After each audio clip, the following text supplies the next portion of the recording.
Hello friends, welcome back to our channel.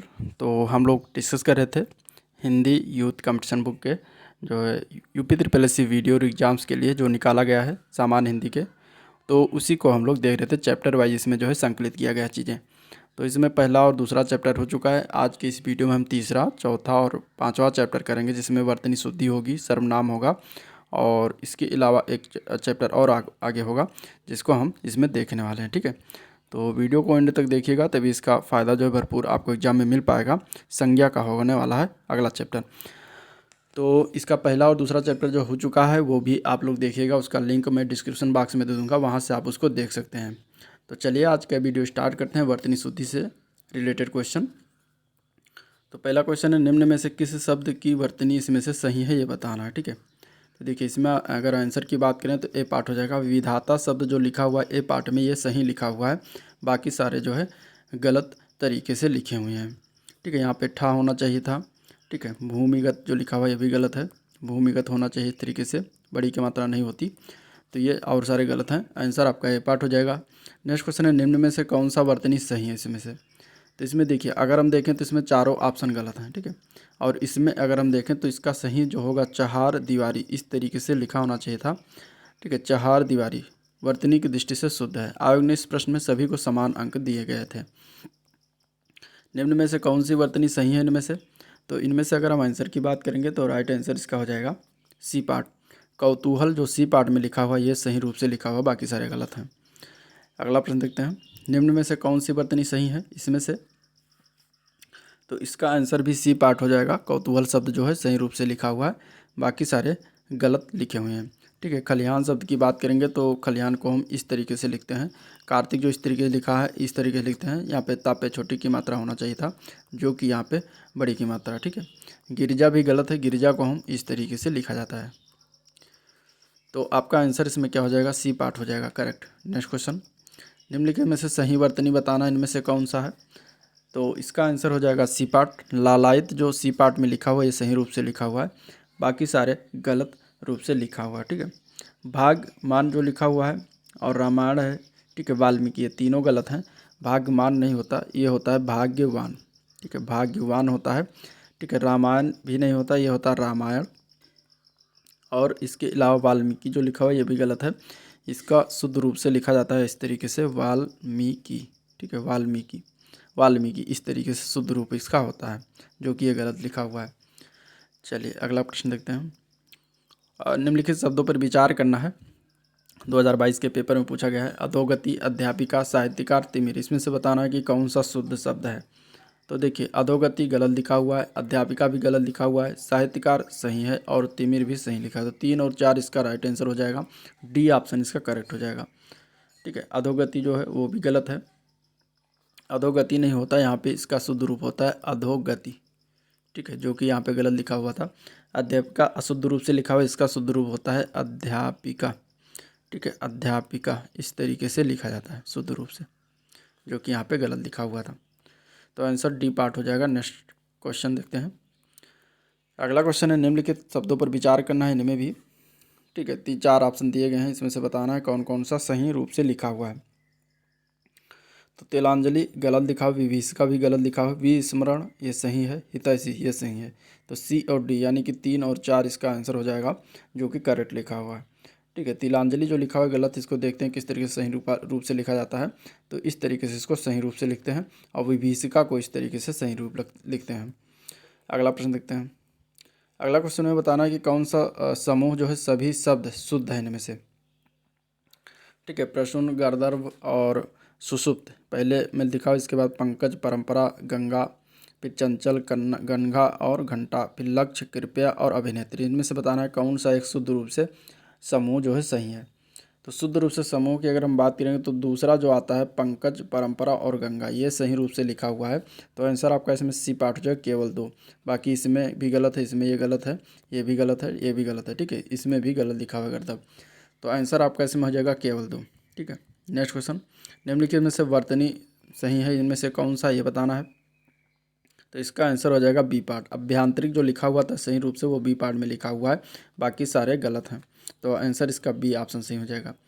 अगला प्रश्न देखते हैं। अगला क्वेश्चन है, इसमें से बताना है कि कौन सा सही शुद्ध रूप से लिखा है। ठीक है, अतिशयोक्ति, दुर्गति, मरीचि और नीरद, इनमें से कौन कौन सा शुद्ध है। तो अतिशयोक्त जो लिखा हुआ है सही रूप से लिखा हुआ है। दुर्गत जो लिखा हुआ है ये जो है गलत है। ठीक है, दुर्गत इस तरीके से नहीं लिखते हैं। और इसके बाद मरीचि की अगर हम बात करें तो ये भी सही रूप से लिखा हुआ है और नीरद भी सही रूप से लिखा है। दुर्गत तो हम लिखते हैं इस तरीके से कुछ, दुर्गत ये सही रूप से लिखा हुआ होता है और इसमें जबकि ये गलत लिखा हुआ था। तो 1, 3 एंड 4 इसका राइट आंसर सी ऑप्शन सही हो जाएगा। अगला प्रश्न, शुद्ध वर्तनी का चयन करना है इनमें भी। तो इनमें से जो शुद्ध है, तो अगर देखा जाए तो इसमें देखिए स्टार लगा हुआ, यानी कि ये भी जो है संशय की स्थिति थी इसमें भी क्वेश्चन में। सभी के अगर हम देखेंगे तो इसमें अभ्यस्त जो लिखा हुआ, अभ्यस्त इस तरीके से लिखते हैं। ठीक है, और इसके अलावा जो अहिल्या लिखा हुआ था ये इस तरीके से लिखा जाता है।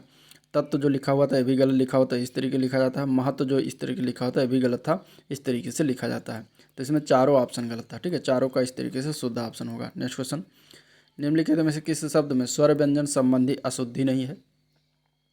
तो इसका आंसर हो जाएगा सी पार्ट। ऊर्जस्वी जो लिखा हुआ है ये इसमें स्वर व्यंजन संबंधी अशुद्धि नहीं, बाकी सभी में जो है स्वर व्यंजन संबंधी अशुद्धि है। अब देख लेते हैं। शुद्ध रूप में देखें तो आरोग्य का होगा आरोग्य। ठीक है, ईसाई का ईसाई इस तरीके से शुद्ध रूप होता है। औतुसुक का होता है और उत्सुक इस तरीके से शुद्ध रूप होता है, जो कि सभी में गलत लिखा हुआ था।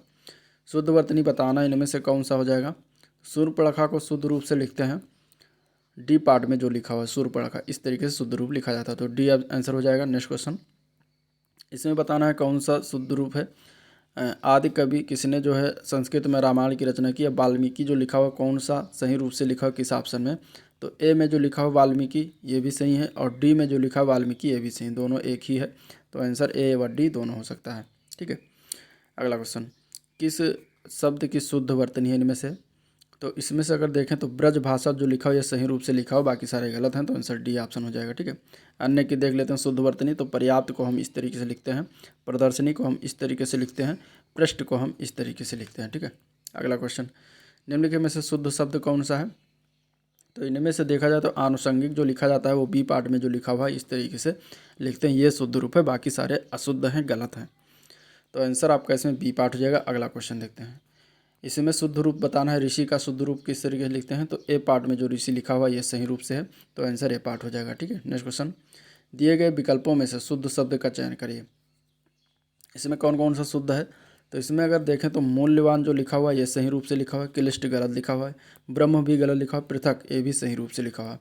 तो इनमें दोनों ऑप्शन सही हैं, ए व डी। ठीक है, ए व डी दोनों शब्द सही हैं। ठीक है, आप अगर देखें वर्तनी की दृष्टि से तो क्लिष्ट का शुद्ध रूप क्लिष्ट होता है और ब्रह्म का शुद्ध रूप ब्रह्म होता है, इस तरीके से ब्रह्म लिखा जाता है। अगला प्रश्न देखते हैं, कौन सा शुद्ध रूप है इसमें से। तो इसमें से शुद्ध रूप की बात करेंगे तो ज्योत्सना शब्द जो ए पार्ट में लिखा हुआ ये सही है, पुण्य गलत है, उन्नति भी गलत है, क्षमा भी गलत है। तो आंसर ए पार्ट हो जाएगा। पुण्य को हम शुद्ध रूप से इस तरीके से लिखते हैं, उन्नति को इस तरीके से, क्षमा को हम इस तरीके से। ज्योत्सना ये शुद्ध रूप से है, ये वाला पार्ट।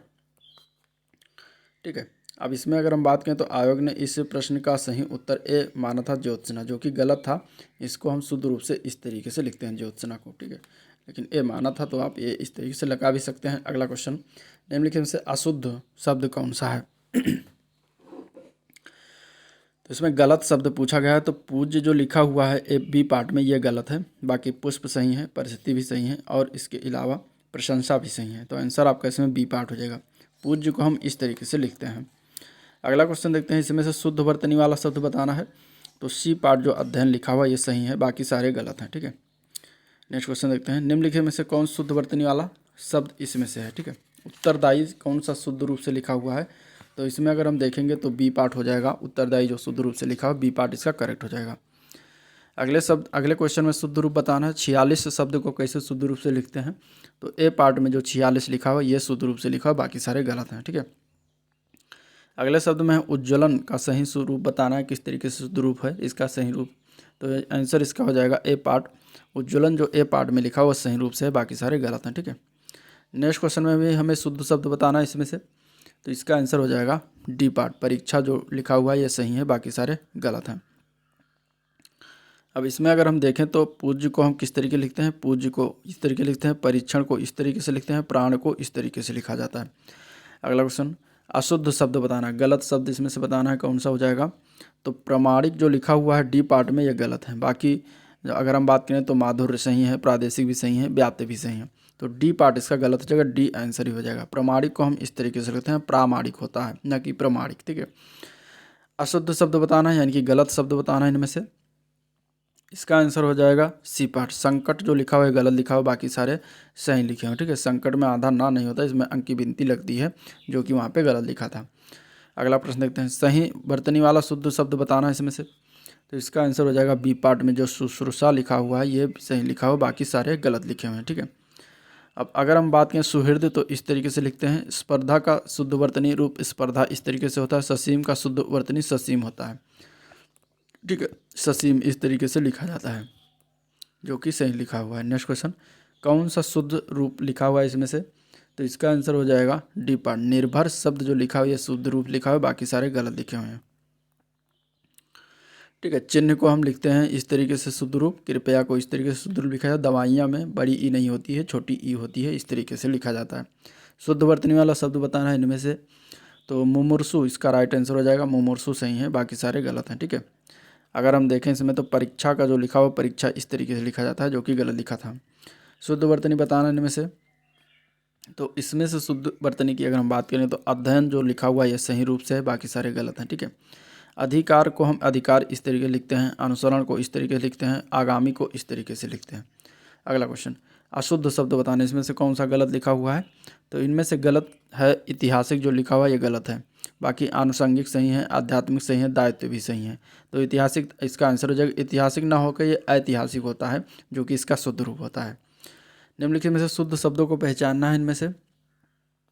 तो आजीविका जो लिखा हुआ है ये सही रूप से है, बाकी सारे गलत हैं, ठीक है। तो आंसर बी पार्ट हो जाएगा। और आशीर्वाद जो लिखा हुआ है ये इस तरीके से शुद्ध रूप होता है, अध्ययन इस तरीके से शुद्ध रूप होता है, ऊनी को हम इस तरीके से लिखते हैं। वर्तनी की दृष्टि से कौन सा शब्द इसमें से सही है। तो इसका आंसर हो जाएगा बी पार्ट। स्वातंत्र जो लिखा हुआ है ये वर्तनी की दृष्टि से सही है, बाकी सारे गलत हैं।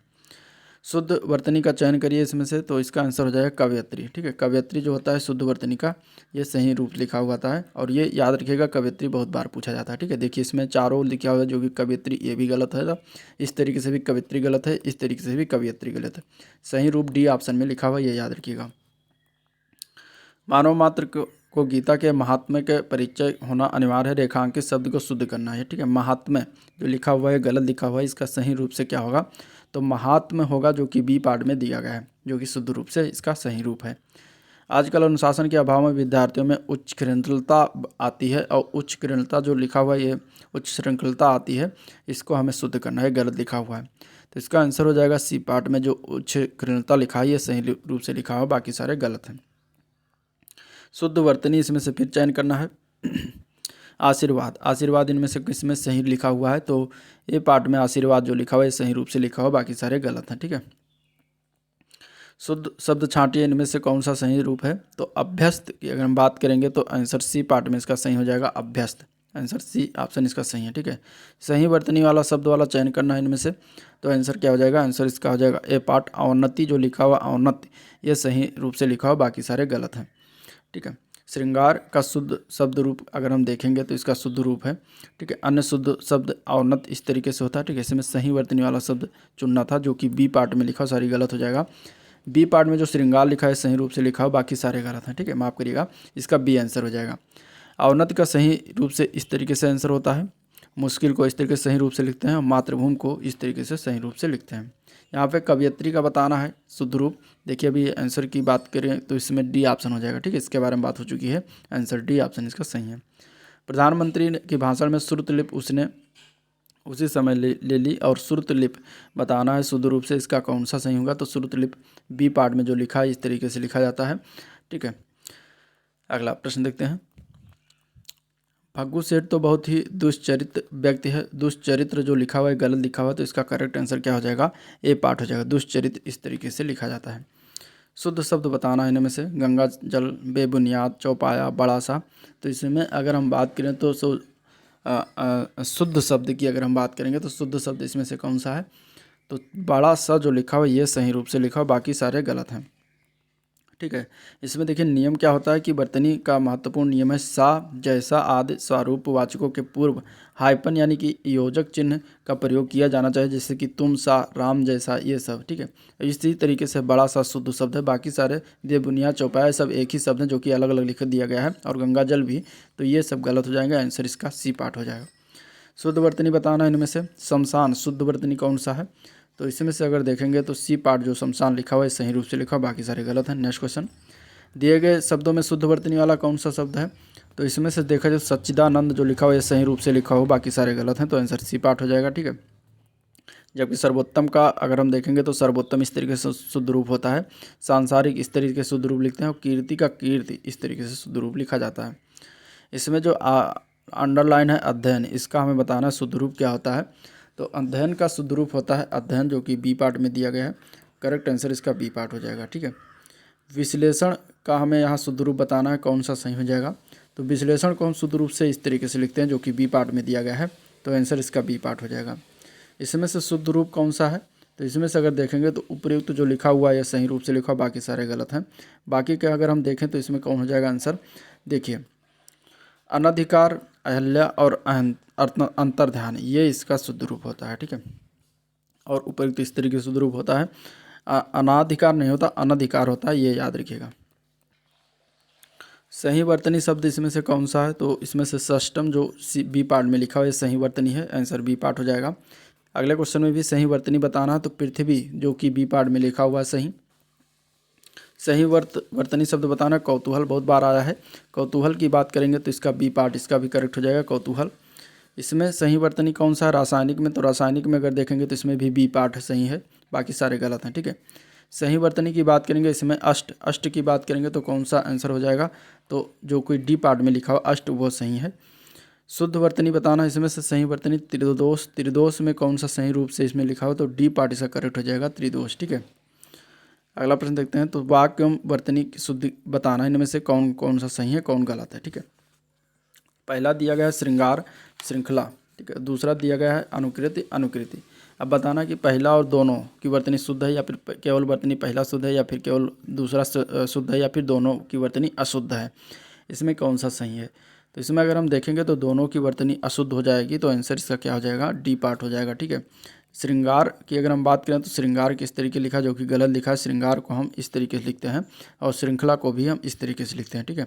यहाँ देखिए, यहाँ पर क्लियर हो जाएगा, देखिए श्रृंगार जो लिखा हुआ है गलत लिखा हुआ है, श्रृंगार को हम इस तरीके से लिखते हैं, और श्रृंखला जो लिखा हुआ है भी गलत है, श्रृंखला को भी हम इस तरीके से लिखते हैं। ठीक है। इसी तरीके से अनुकृत जो लिखा हुआ है यह भी गलत है, अनुकृत होना चाहिए इसका। और इसके अलावा अनुकृत जो लिखा हुआ है नीचे वाला, तो इसको हम देखेंगे तो अनुकृत इसका होना चाहिए इस तरीके से। ठीक है। तो ये दोनों गलत था, तो इस तरीके से आपका आंसर डी पार्ट करेक्ट हो जाएगा। नेक्स्ट क्वेश्चन देखते हैं, शुद्ध वर्तनी इसमें बताना है कौन सा शुद्ध है, वाक्य में वर्तनी शुद्ध।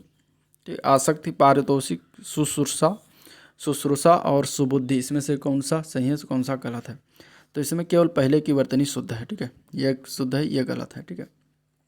जो शुश्रूषा लिखा है ये अगर हम बात करें तो यह सही लिखा हुआ है, लेकिन सुबुद्धि जो लिखा हुआ है गलत है। सुबुद्धि की अगर हम बात करेंगे तो सुबुद्धि इस तरीके से लिखा जाता है, तो आंसर इसका पहला हो जाएगा, केवल एक सही है। नेक्स्ट क्वेश्चन, शुद्ध शब्द बताना है घनिष्ठ। घनिष्ठ का शुद्ध शब्द बी पार्ट में लिखा हुआ जो कि करेक्ट है। शुद्ध शब्द इसमें बताना है कौन सा सही हो जाएगा, तो इसमें से देखेंगे तो ए पार्ट इसका करेक्ट हो जाएगा। ठीक है। औद्योगिक जो है सही रूप से लिखा हुआ, बाकी सारे गलत हैं।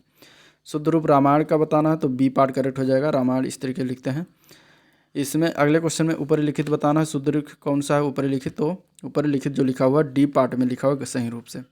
निम्न में से कौन सा शब्द वर्तनी की दृष्टि से शुद्ध है इनमें से, तो इसका आंसर हो जाएगा ए पार्ट प्रतिनिधि, इसका जो है शुद्ध रूप लिखा हुआ, बाकी सारे गलत हैं ए पार्ट में। निम्नलिखित में से मोटे छपे शब्द की शुद्ध वर्तनी यानी अत्यधिक का शुद्ध वर्तनी बताना है कौन सा होगा शुद्ध रूप से, तो अत्यधिक नहीं होता, अत्यधिक होता है, जो कि ए पार्ट में दिया गया है। ठीक है। तो अत्यधिक इसका ए पार्ट करेक्ट हो जाएगा। तो ये हो गया शुद्ध रूप से। अब देखेंगे संज्ञा के क्वेश्चन का।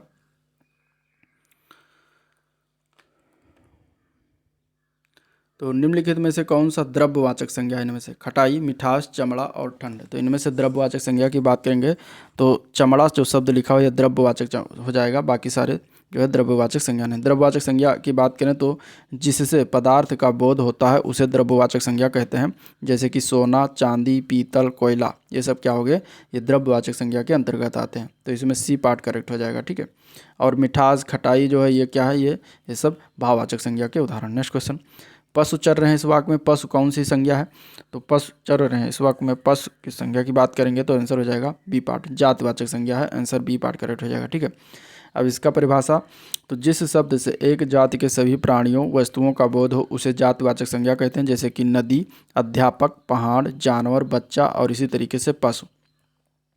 निम्नलिखित में से कौन सा शब्द भाववाचक संज्ञा है? तो भाववाचक संज्ञा इसमें से अगर देखेंगे तो सी पार्ट हो जाएगा, मित्रता जो है भाववाचक संज्ञा होती है।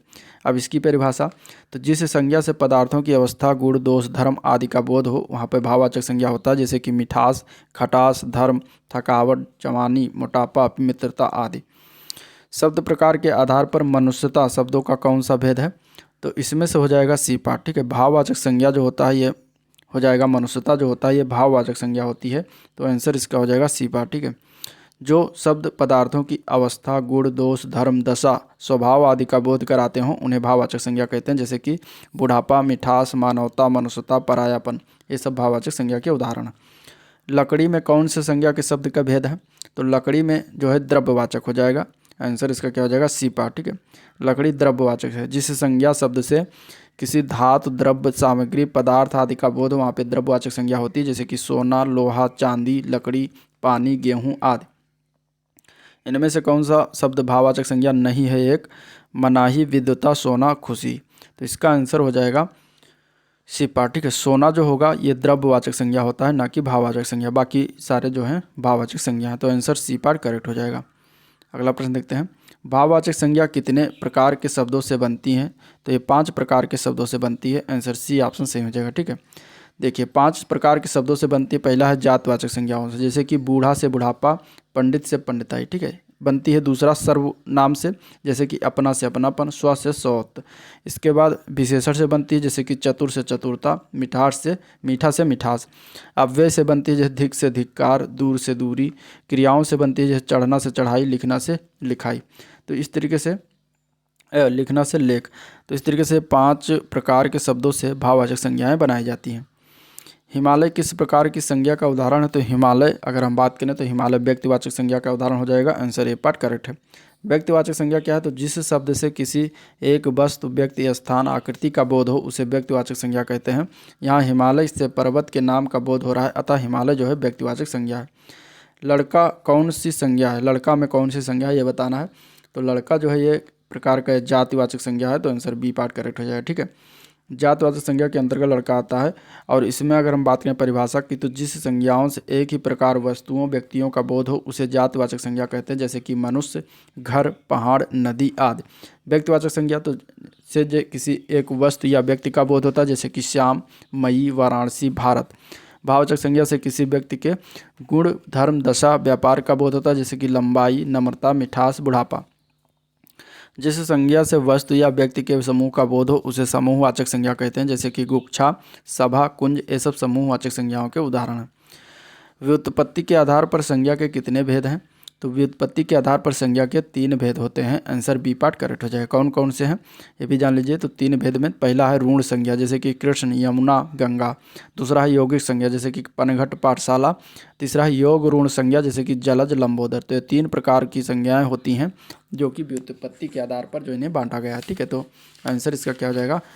3 प्रकार की होती हैं, आंसर बी पार्ट करेक्ट हो जाएगा। नेक्स्ट क्वेश्चन, सूची दिया गया, सूची को मिलान करना, इनमें से बताना कि कौन कौन सा किस प्रकार के संज्ञा है।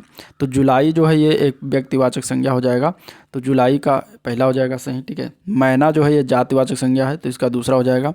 कुंज जो है ये समूहवाचक संज्ञा है, तो इसका चौथा हो जाएगा। और पानी जो है द्रव्यवाचक संज्ञा है, तो इसका तीसरा हो जाएगा। तो इस तरीके से इसमें मिलान करना भी आ जाता है, इसका आंसर हो जाएगा डी पार्ट, ठीक है। अब व्यक्तिवाचक संज्ञा के बारे में बात हो चुकी है, जातवाचक भी बात हो चुकी है, भाववाचक भी बात हो चुकी है। अब और द्रव्यवाचक भी बात हो चुकी है। समूहवाचक की बात करें तो इससे वस्तु व्यक्ति के समूह का बोध होता है, जैसे कि सभा, दल, गिरोह, गुच्छा, कुंज, मंडल, ये सब क्या है, समूहवाचक संज्ञा के उदाहरण है। ठीक है। द्रव्यवाचक में लोहा, सोना, चांदी, दूध, पानी, तेल, तेजाब सब जो है द्रव्यवाचक में आते हैं। भाववाचक में बुढ़ापा, दासत्व, लंबाई, नम्रता, मिठास आदि आता है। नेक्स्ट क्वेश्चन, निम्न में से कौन सा शब्द समूहवाचक संज्ञा है इनमें से? तो समूहवाचक संज्ञा की अगर हम बात करें तो इसका आंसर क्या हो जाएगा, कौन सा नहीं है इनमें से ये बताना। ठीक है। तो सभा होता है, कक्षा भी होती है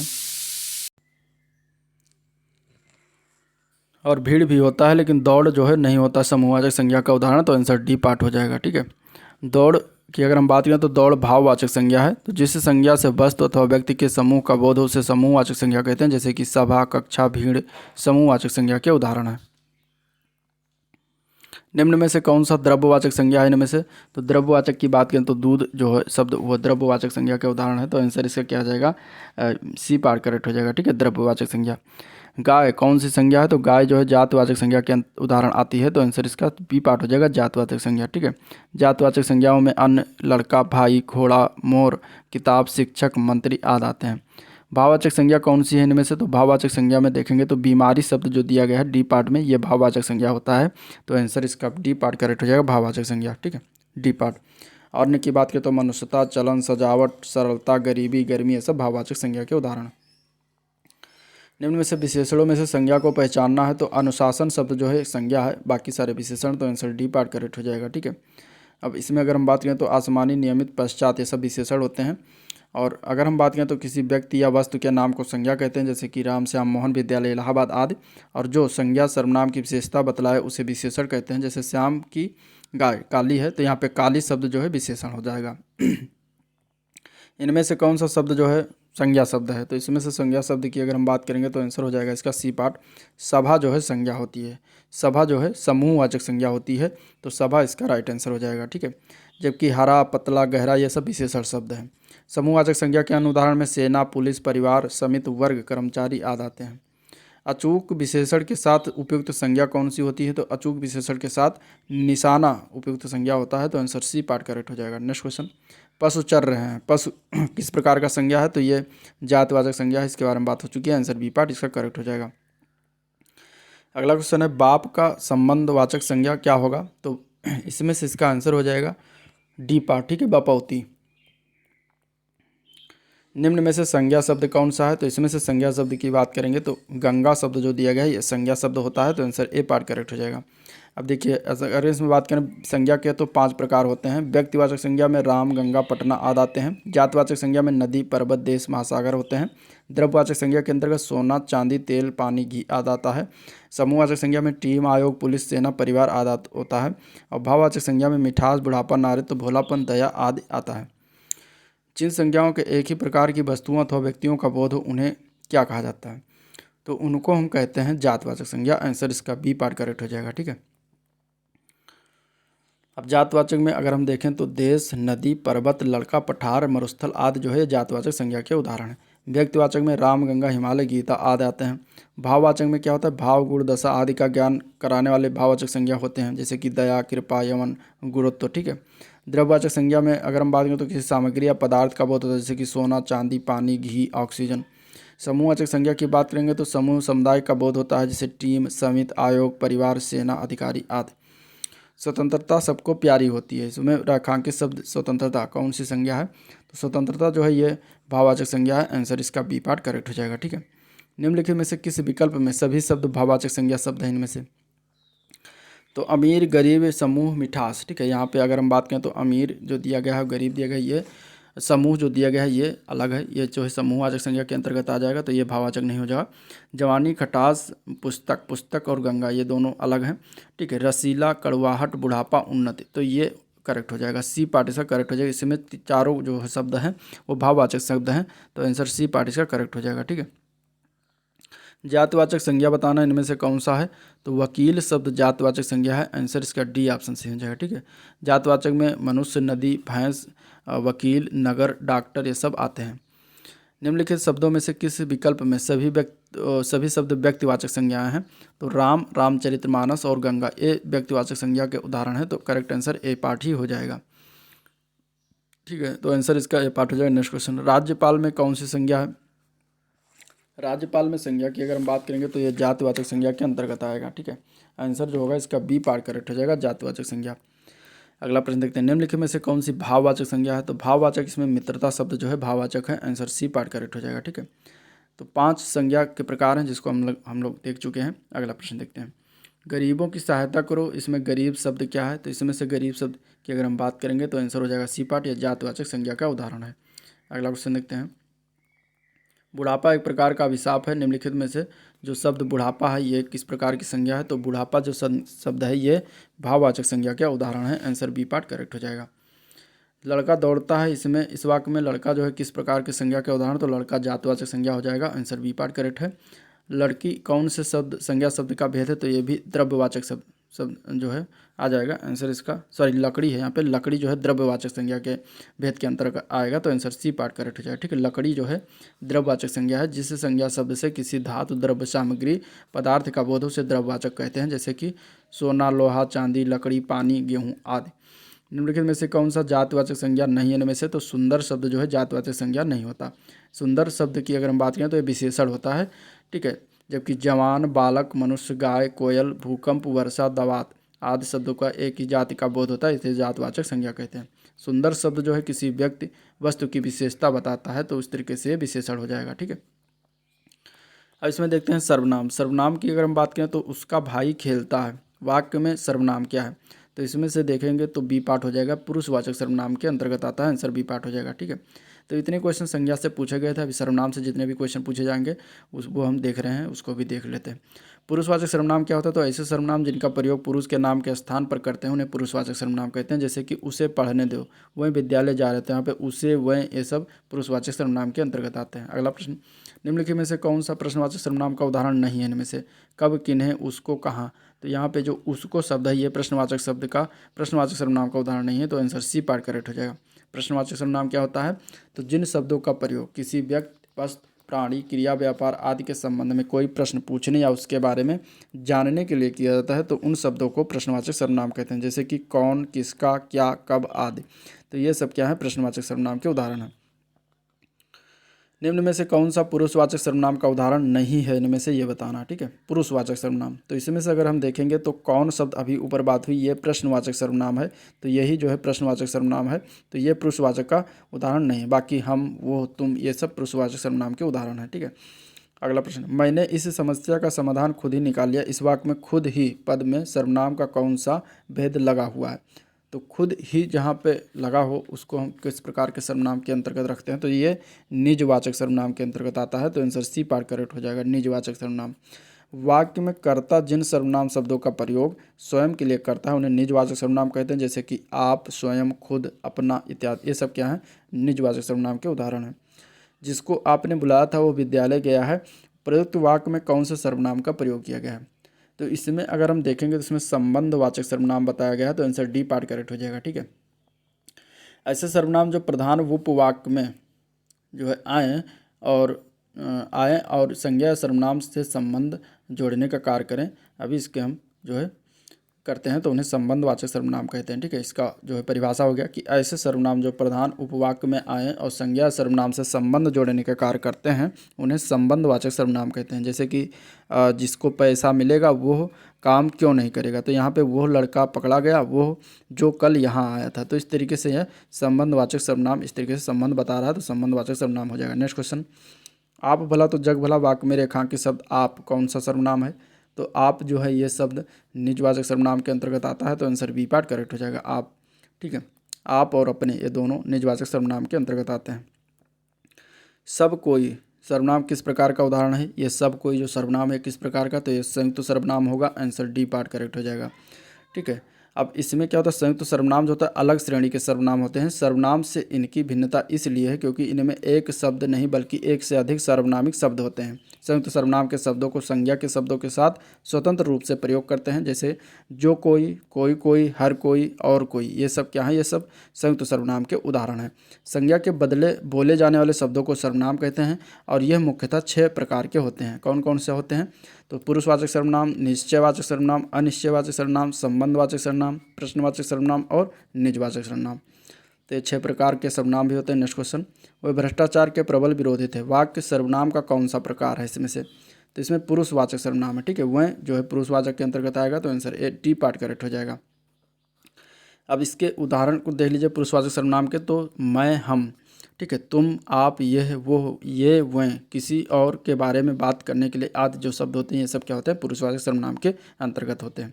अगला प्रश्न, उत्तम पुरुष सर्वनाम के किस भेद का एक प्रकार है, तो उत्तम पुरुष जो सर्वनाम होता है ये जो है पुरुषवाचक सर्वनाम के भेद के प्रकार होते हैं, तो आंसर बी पार्ट करेक्ट हो जाएगा।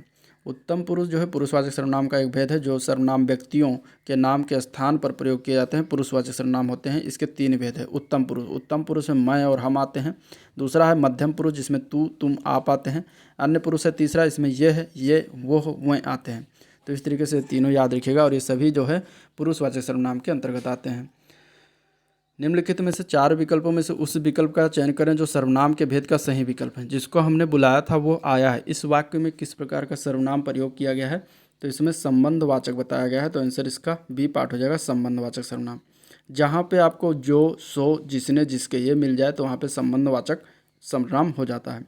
अगला क्वेश्चन, निम्नलिखित में से 4 विकल्पों में से विकल्प चयन करना है। रेखांकित शब्द के आधार पर पुरुषवाचक सर्वनाम के भेद का सही विकल्प बताना। वो कल मुझसे मिलने आएगी, तो यहाँ पे वह शब्द किस प्रकार का सर्वनाम है, तो वह शब्द जो है अन्य पुरुषवाचक सर्वनाम के अंतर्गत आएगा, तो आंसर सी पार्ट करेक्ट हो जाएगा। ठीक है, अब देखिए पुरुषवाचक सर्वनाम जो है व्यक्तियों के नाम के बदले आते हैं। इसके 3 भेद हैं। ठीक है, उत्तम पुरुष, मध्यम पुरुष और अन्य पुरुष।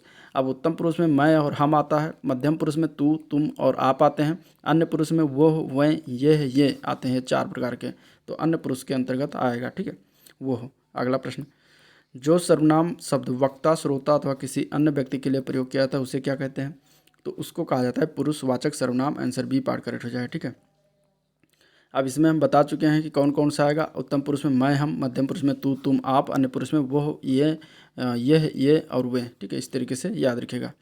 अगला क्वेश्चन है, उस विकल्प का चयन करिए जो वाक्य में सर्वनाम के भेद का सही विकल्प है। घनश्याम ने अपने आप कार्यक्रम की पूरी तैयारी कर ली है।